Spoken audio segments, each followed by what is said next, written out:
D'ailleurs, pour préciser, c'est même pas... c'est une réaction qui a été demandée.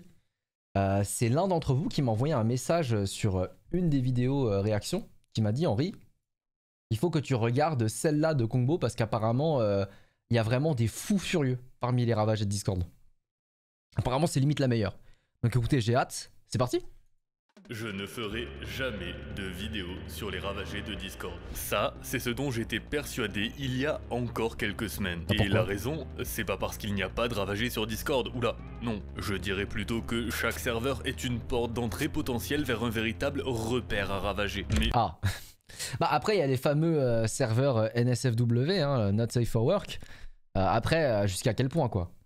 Le problème, ce n'est pas d'en trouver. Malheureusement, c'est jamais le cas. Non, le problème, c'est qu'en ce qui concerne ceux de Discord, bah, je sais pas comment le dire autrement, mais les histoires sont trop nulles. C'est-à-dire trop nulles. C'est constamment l'histoire d'un gars qui aime sa famille mais qui l'aime un peu trop, qui aime les animaux mais qui les aime un peu trop, qui aime les enfants mais qui les aime un peu trop. Ah. Bah... Yes, le réseau pédophile. Et en fait, c'est tellement commun qu'il y a carrément une catégorie de speedrun officielle pour trouver un prédateur sur Discord. Wesh! D'ailleurs, le record mondial est à 1 minute 22. Pour 1 minute 22 et tu tombes sur un pédophile. What the fuck? ceux que ça intéresse. Mais de mon côté, l'objectif avec cette série de vidéos, c'est de vous proposer des histoires uniques, des histoires originales à chaque épisode. Donc, je ne ferai jamais de vidéos sur les ravagés de Discord. Et ça, c'est ce que je pensais jusqu'au 5 avril 2023. Ce jour-là, tout a changé. Mais avant de vous en parler, saviez-vous qu'il existe un autre type de ravagé? C'est les ravagés de Senseiya, c'est ça? Je parle des ravagés des forces du mal.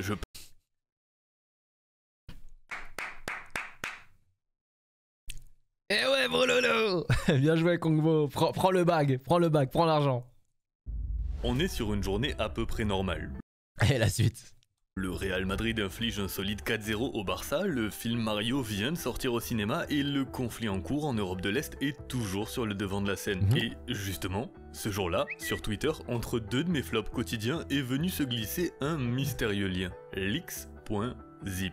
Un leak, ça veut dire une fuite, et en effet, les quelques audacieux qui se sont dit que c'était une bonne idée de cliquer sur un lien donné par un inconnu sur Twitter ont, pour le coup, vraiment été mis face à des fuites. Mais pourquoi ils font ça? Enfin, il y a écrit leaks.zip. Enfin, moi, je vois ça, déjà dans ma tête, je me dis c'est un virus, mais quand même, cliquer dessus, faut être sacrément curieux, quoi, c'est malsain.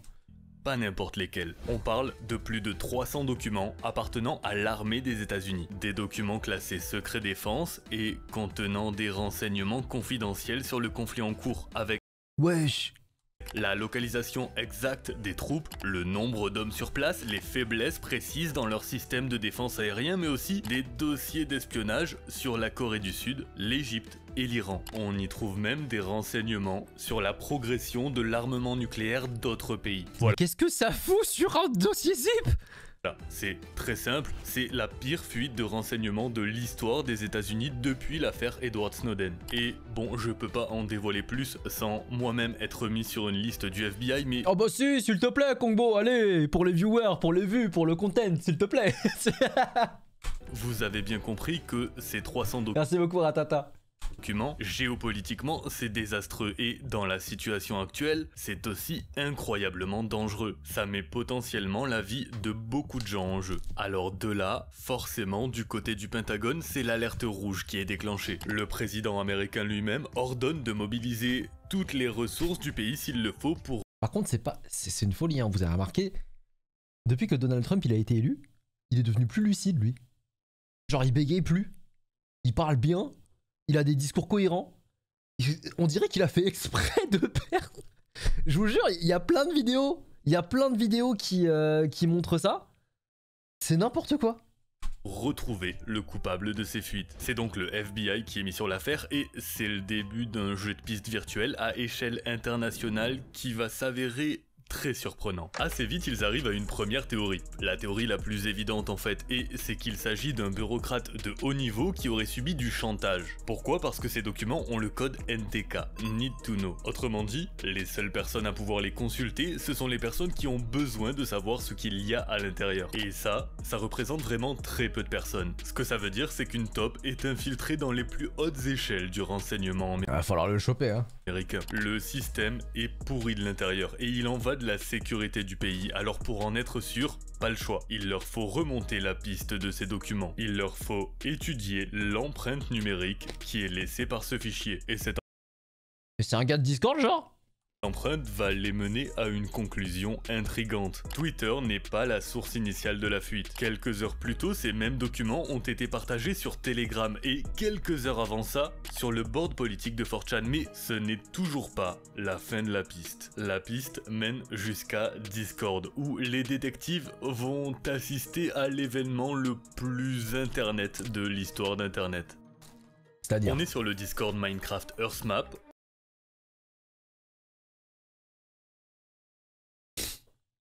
En fait, à chaque fois qu'il y a un truc, Minecraft n'est jamais loin en fait. C'est toujours eux, hein. C'est toujours ce jeu.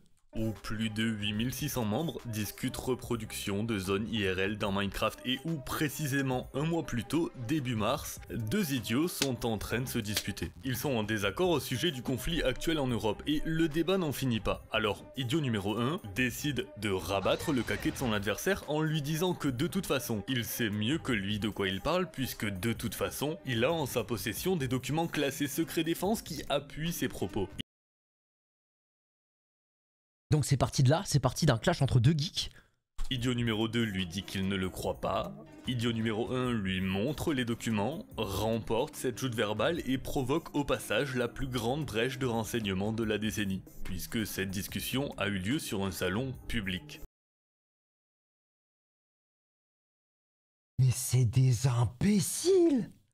Mais déjà, comment il a fait pour choper le dossier et puis tu le balances pas en public?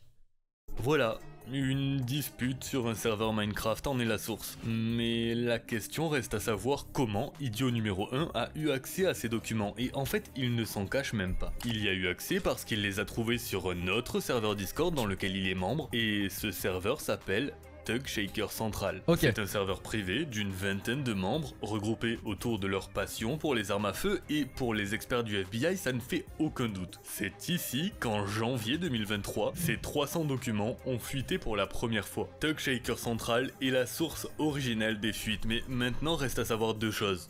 Bah qui est la personne dedans qui a pu avoir accès à ces dossiers?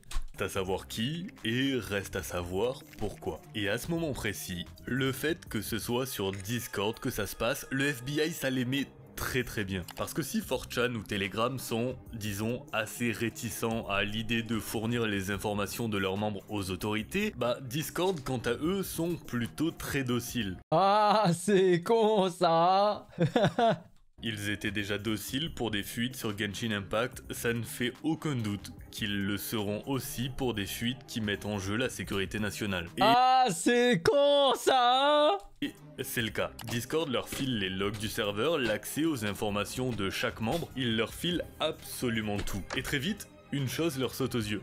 Cette photo, pas uniquement parce qu'on y voit un individu semblant appartenir à l'armée, mais surtout parce que cette table, c'est la même table qu'on pouvait voir en arrière-plan dans les documents qui ont fuité. Hey, hey. Et c'est pas un style de table très répandu. Ils ont donc un premier suspect. Cette photo, elle a été postée par nul autre que le propriétaire du serveur, Jack the Dripper. Jack the Dripper était abonné à Discord Nitro. Voilà, c'est la fin de la vanne et... Donc ça veut dire qu'ils ont toutes ces données. Ils ont absolument tout. Son adresse IP, sa carte bancaire. Oh, il est tellement finito. Ça signifie qu'en un clic, le FBI a eu accès à son nom, ses informations bancaires et son adresse. Ouah, ouah, attends, c'est lui le liqueur fou. Ce qui leur a permis de découvrir très facilement l'identité de ce monsieur qui n'est pas un torériste, qui n'est pas un général corrompu de l'armée états-unienne, qui n'est pas non plus un Assange ou Snowden V2. Non, c'est un jeune homme de 21 ans qui s'appelle Jack Teixeira et qui a simplement voulu frimer. Ça se passe qu'aux États-Unis, ça. C'est les gamins qui font n'importe quoi. Et là, c'est pire que n'importe quoi, frère. T'imagines les infos sensibles sur un conflit? Leakées comme ça? Ouais. Ces 300 documents classés secret défense ont été divulgués parce qu'un imbécile de haute voltige nommé Jack the Dripper a décidé de commettre un acte de trahison envers son pays parce qu'il voulait flex sur Discord en faisant croire qu'il avait une habilitation secret défense. C'est tout. Et comment il a fait? Comment il a fait du coup pour avoir ces données? Et vous vous dites sans doute que c'est le criminel le plus stupide de tous les temps. Rassurez-vous, c'est aussi ce qu'ont pensé les enquêteurs, mais les conversations sont là et elles ne mentent. Alors... I'm not oversensitive. Here, have some leaks documents. Mais pourquoi ils donnent des documents comme si c'était des M&M's?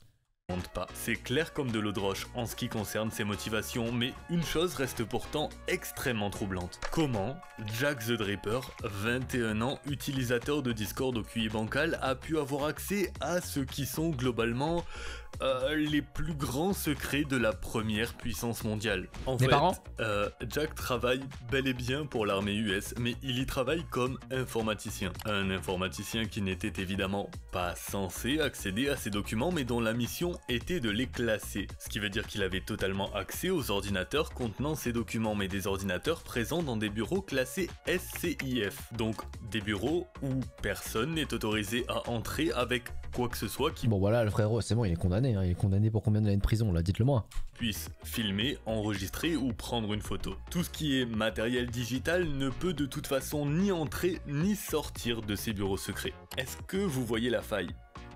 Ouais, la faille, c'est ça.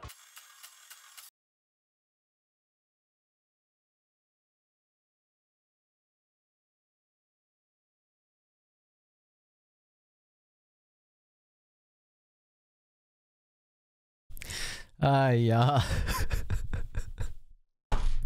Vaincu par une imprimante HP. Nul, nul, nul, nul, nul, nul, nul, nul, nul, nul, nul, le FBI, nul.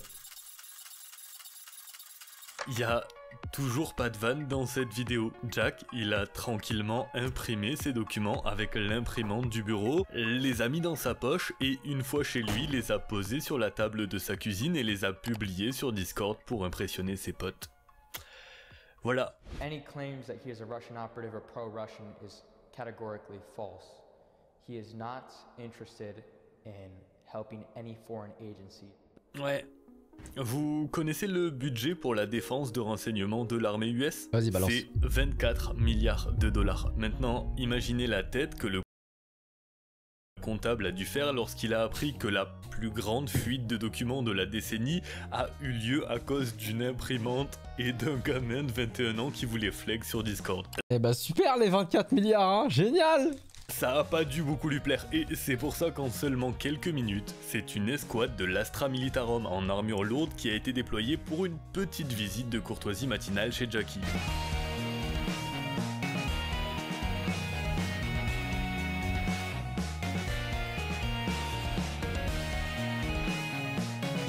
Résultat, Jack Teixeira est mis en cause pour le vol et la détention non autorisée ainsi que la transmission d'informations classées secret défense pouvant causer il va prendre cher, il va prendre tellement cher. La sécurité nationale américaine. C'est tout plein de mots compliqués pour dire qu'il les a fait passer pour des clowns à l'aide d'une simple imprimante et qu'ils ont tellement peu apprécié qu'ils risquent aujourd'hui jusqu'à 60 années derrière les barreaux. Après, j'ai envie de te dire, il l'a cherché, hein. Là, franchement, il n'y a pas de... ils ont exagéré. Non, là, c'est pas en mode... Oh, c'est vilain, hein. Petite tape sur les doigts et tu recommences. Les gars, là, c'est la sécurité du pays. Hein. Là, c'est totalement mérité. What you're seeing is advanced warfare. Atlas has the single largest standing military in the world, but we answer to no country. Unlike the government, we don't keep secrets of our capabilities. We don't sell policy, we sell power. We are a superpower for hire. Aux États-Unis, ce jeune homme de 21 ans est soupçonné d'être à l'origine de l'une des plus grandes fuites de documents confidentiels de ces 10 dernières années. Jack Teixeira was risking US national security to impress friends online. Putain, on a un edit épique TikTok de Jack the Ripper avant GTA 6. Jack Teixeira est devenu la star d'un groupe de gamers. Pourquoi il a fait un edit en mode c'est un giga chat? C'est un débile, faut pas faire un montage comme ça sur lui. C'est un jeune homme qui veut frimer un petit peu